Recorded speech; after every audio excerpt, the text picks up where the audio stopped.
My name is John Yang. I am originally from Kaolack, Senegal.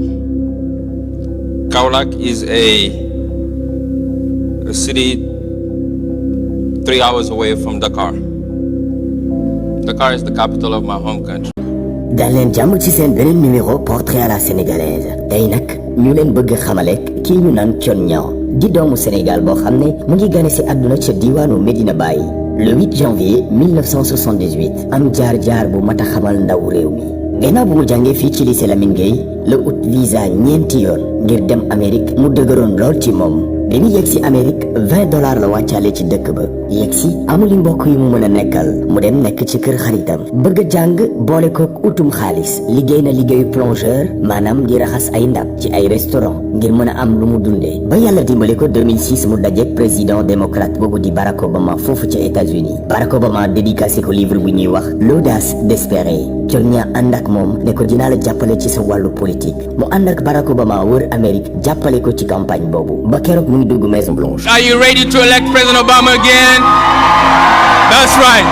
ndaw mi ràññeeku loolu ba ñu tabb ko président des jeunes démocrates américains ci seen convention du parti 2009 ñu fal ko mu nekk président de la commission des affaires internationales des jeunes démocrates américains mais doomu Sénégal gi mësa gëm na lépp lu mu am moo ko sababal boppam 2006 ci la taxawal Thione Niang Consulting di société de conseil en gestion de campagne politique et de communication de la relation presse 2009 mu taxawal kuréel gi ñuy wax Give One Project di organisation internationale boo xam ne dafay xiirtal ndaw ñi ngir ñu bokk ci liy changer xar kanamu monde bi 2014 Thione Niang ak Akon taxawal Lighting Africa et Solectra jublu ci leeral dëkku Afrique yi jële ko ci énergie solaire ànd ci ak Akon Alioune Badara Thiam ak malien bi di Samba Bathily seen yéene moo nekkoon 600 millions de foyers fu nekk am courant boo xam ne ci énergie solaire lay jugee te du indi benn pollution tey jile fukki réew ak juróom-ñett ci Afrique ñu ngi bénéficié wu ci initiative boobu mu créé juróomi junni emploi ci biir Afrique projet boobu it dimbali leen ba ñu teg académie solaire boo xam ne dafay nekk ci diggante Mali ak Sénégal ngir dimbali ndawu Afrique yi ñu mën a formé wu ngir jëriñ Afrique en 2014 Thione Niang créé ay tool yu mu tuddee Jëf Zone ndax dafa jàpp ne Afrique li muy dundee bàyyikawul ci biir Afrique te am nañu lépp lu ñu yittewoo muy suuf ak ay ndaw yu wér te ànd ak seen doole. on a tout xoolal ndox dafa fees del foo tourné ndox la mais ba tey man mënuma comprendre ñu ñuy jox ceeb ñu koy lekk bitim réew.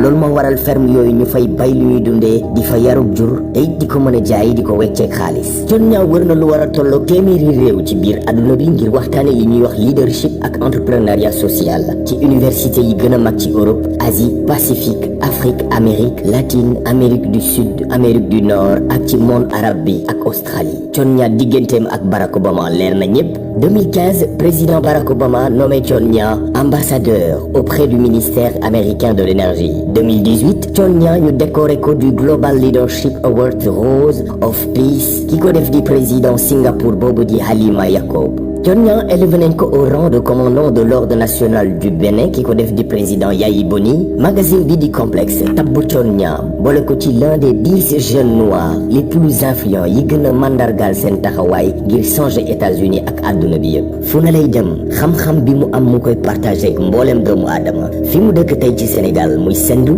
dafa am ay tool bis 5 heures du matin jot mu jóg ne day dem tool dajeek ay ndaw ñu topp tali bi di jàngi Bargny war a dox lu tolloog ñeent ba juróomi kilomètre mu laajte ñii fu ñu jëm ñu ne ko dañu jàngi mu ne waaw lii moom métti na di wóorul ak sedd bi di ñu topp géej gi nii di dox lan moo waral amuñu oto waxtaan ak meeru dëkk ba ñu déggoo Thione Niang def li mu mën mooy rendre service communauté boo dégloo Thione Niang di nga am jom xam ne nit lépp lu mu am surtout ndaw moo ko war a liggéeyal boppam te jàpp na ni lépp lu àdduna bi di doxal fi mu ne nii avenir bi Afrique rek la nekk doomi Sénégal gi am na jom xam na fi mu jëm mu ngi bind ay livre bu ci mel ne mémoire d'un éternel optimiste lettre to my sister face of change social entrepreneurship les 15 clés du succès ak livre bi ñu naan demain tu gouvernes le monde Thione Niang ngi bind mu ngi wax ñu koy dégg mu ngi def sur le terrain ñuy gis di wane na ndaw warul xaddi warul yaakaar ci kenn Thione Niang bokk ci ndaw ñi gën a raar ci àdduna bi ñi entreprendre te di ci xiirtal ndaw ñi ni moom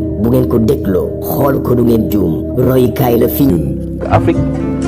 pour mu dox ñun ñoo ko war a doxal te pour mu dox ci liggéey lañ koy doxal lu ci wax Merci Thione Niang pour service rendu. Vous êtes un vrai leader pour la jeunesse africaine.